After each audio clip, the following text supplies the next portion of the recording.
Kayo po ba mga bossing ko ay lagi na lamang pong walang pera? Ako po may tuturo sa inyo po mga bossing.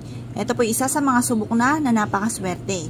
Basta mga bossing ko, kung kayo po ay parang may alinlangan pinapanood nyo ito, huwag nyo na lang papansinin mga bossing. Pero kung kayo po ay interesado at kayo po ay parang kinabog at gusto nyo itong gawin, lumarga po kayo mga bossing dahil maaaring kayo na lamang iniintay na ating mga pampaswerte para kayo ay swertihin. Ito pa mga bossing ko ay may asin. Ang asin mga bossing ko ay nagtataboy ng kamalasan. Ang barya mga bossing ko na silver ay nagtataboy din po ng malas at nag-a-attract ito ng walang hanggang swerte. Ito po ay pabibilisin ang paggulong ng magandang kapalaran mga bossing. At panghatak po ito ng swerte ang pera. Ngayon po mga bossing, para mas maging magaan ang dali ng swerte, gamitan po natin ito ng bulak. Ganito po ang perpektong sangkap mga bossing. Maghugas po muna kayo mga bossing ko ng barya. At ito po ay ibilad sa sinag ng araw sa umaga.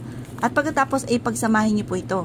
Mag-wish po kayo, sa pamamagitan nito ay magtutuloy-tuloy ang pasok ng swerte at kailan na naman na hindi na kayo mamumblema tungkol sa usapin ng pera.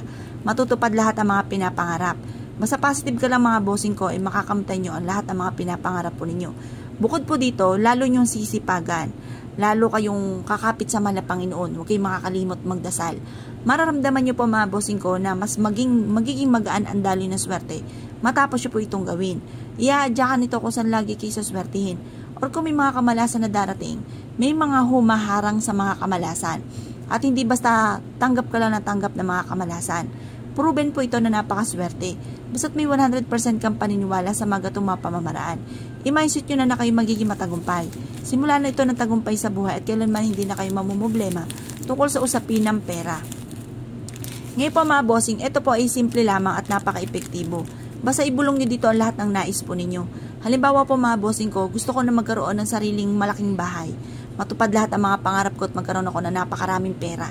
At swertehin ako sa aking negosyo at magkaroon ako ng malaking benta araw-araw. Negosyo na dito na ako yayaman. Ganun po mga bossing. Magiging matagumpay ako sa buhay at lahat ng mga pangarap ko ay aking makakamtan.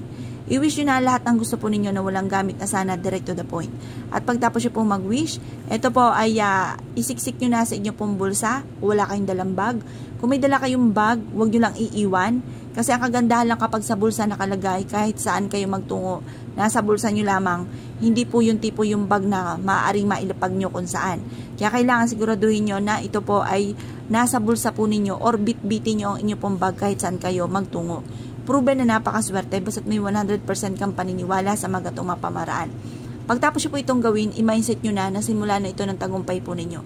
At lalo nyong sisipagan, baka pukit may ganito kayo, ikaw-ikaan po ninyo, ay hindi na kayo kakayod, ay hindi mga bossing. Kung kayo may problema sa pera, sipag at syaga, double time sa pagkayod at sabayan ng pampaswerte.